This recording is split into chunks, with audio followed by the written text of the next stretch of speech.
Hello, good morning. This is the Negro Exciting News Fun Show, and I'm your host, DJS. So, what we're going to talk about here is about the German elections, yeah? So, you have a party called the AFD, yeah? And they won third place in the German elections. So, this party is a far right party. So, it's quite concerning that, the far right have actually got a seat now in German politics, yeah. But what other option do the German people have? Yeah, like under Angela Merkel, yeah, she's brought in all these refugees, all these foreigners, yeah. Um, there's been a rise in terrorism in the country, and obviously the German people don't like this. Yeah, they must think something's not right. Why are all these refugees and foreigners being forcibly brought into Europe? Yeah, they bring them into Germany. They bring them all over Europe. They bring them into Scandinavia. They bring them into Sweden. Yeah, and in Sweden now, women are being raped. These refugees. Yeah,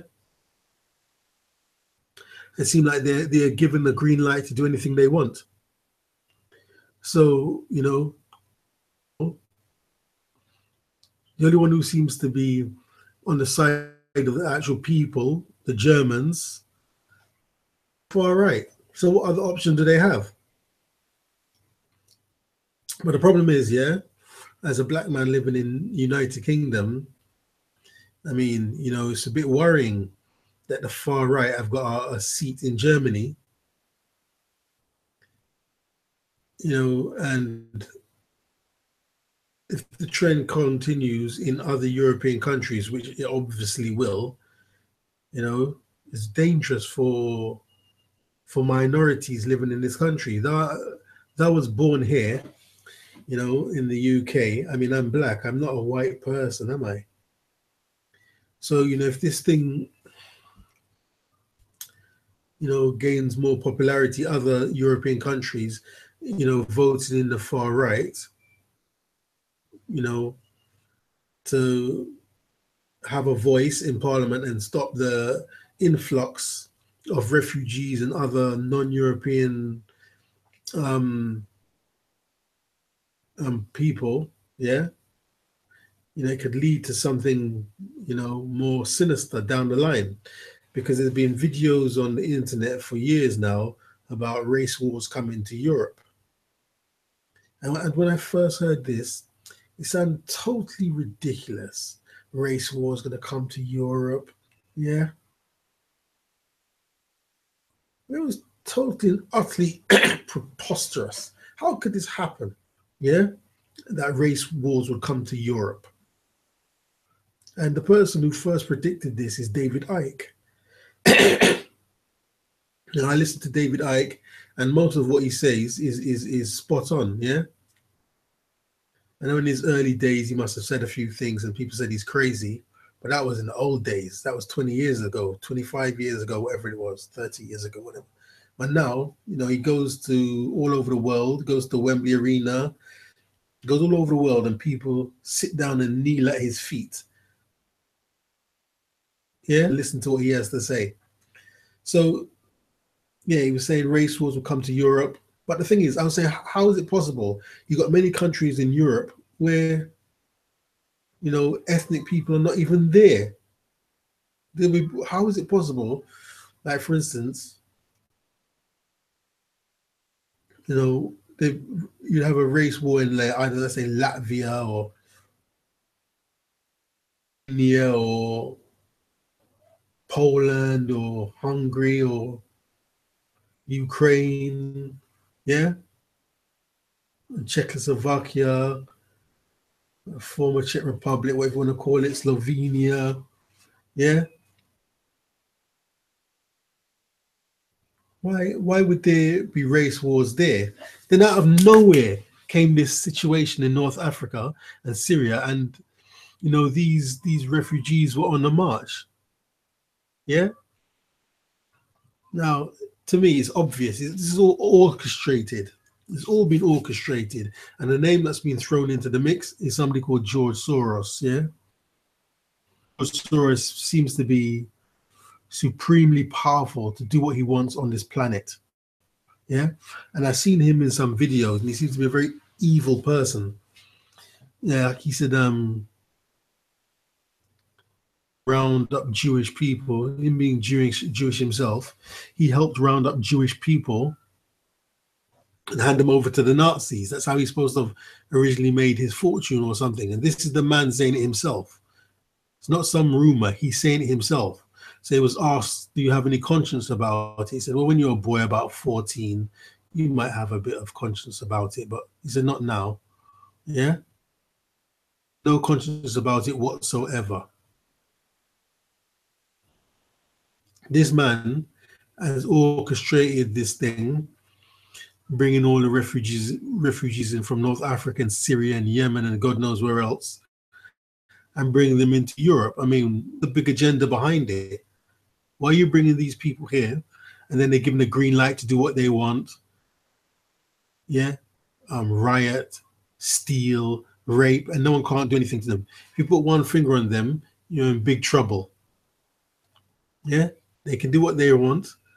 Yeah, and they make up some nonsense. So see it from their point of view, blah blah blah. Yeah, I mean, like I saw a video. I think they were in Italy, and the refugees were complaining that they're eating the same diet. They always get bread, cheese. What else was they saying? Bread, cheese, milk. They need something else, and they have smartphones. And this is the problem with the world today. If you're a refugee, you're lucky you got anything. A refugee, you're lucky to have refuge in a foreign country. You're lucky to have anything to eat. Yeah. But the world we live in today is everybody thinks they're supposed to have what the next person has. Why? Because you're all looking at a screen. You're looking at a TV screen, you're looking at a computer screen, you're looking at a mobile phone screen. And you see people doing things and you think you're supposed to have the same rights. How is that possible? I've got to be careful what I say. Off the coast of Italy, they started to fucking sink these ships. You got these refugees. They weren't even from or Yemen or wherever. Yeah, you got like these black migrants coming up from south of Maghreb. Yeah, and they're coming up there trying to make a better life for themselves. Yeah, they jump on a ship. Yeah, in North African waters, Mediterranean, and next thing you know, they get to Italy. Gangsters or whoever was torpedoing the boats. The boats kept sinking. They kept going down. Yeah, and the Italian government weren't helping them. Yeah, but the few that did get through, I've seen videos. They're just rampaging, doing all kinds of stupid stuff. And how can you go to somebody's country and then start rioting up and down? I saw something in Italy. Some Italian guy, I think he was a Gambian, somebody from Gambia. It was causing a lot of problem in a village in Italy, and the Italian guy just shot him and killed him. Yeah. But in Italy, he was a hero because he was standing up for his country and his people and whatever. I mean, I haven't followed the case, but I know he was supported by the Italian people. Yeah. So now that's why in Germany now the people have voted for this AfD because they believe the AfD are the only people that's going to do anything, to help the Germanic people. Angela Merkel isn't, because she works for the system, that's bringing the refugees in. She's the one bringing them in. She's the one bringing the problems. Yeah, it's bad news. An ethnic minority, a black man living in Europe and in Britain. But like I say, to be honest, the German people, you have to do something. You just can't let all these people come into your country and do bad things. And there's a rise in terrorism. Yeah. You know, they have to do something to stand up for themselves. So what can I say? Yeah. It's not all about me, is it? It's about the people standing up for their country and their heritage and their families. Yeah. So be it. So if you've got any questions or comments, and if I don't like it, I can always go back to Africa, isn't it? Or the Caribbean where my parents came from. Yeah, so anyway, if you have any questions or comments below, please subscribe, please click the like button. Yeah? DJS and I'm out.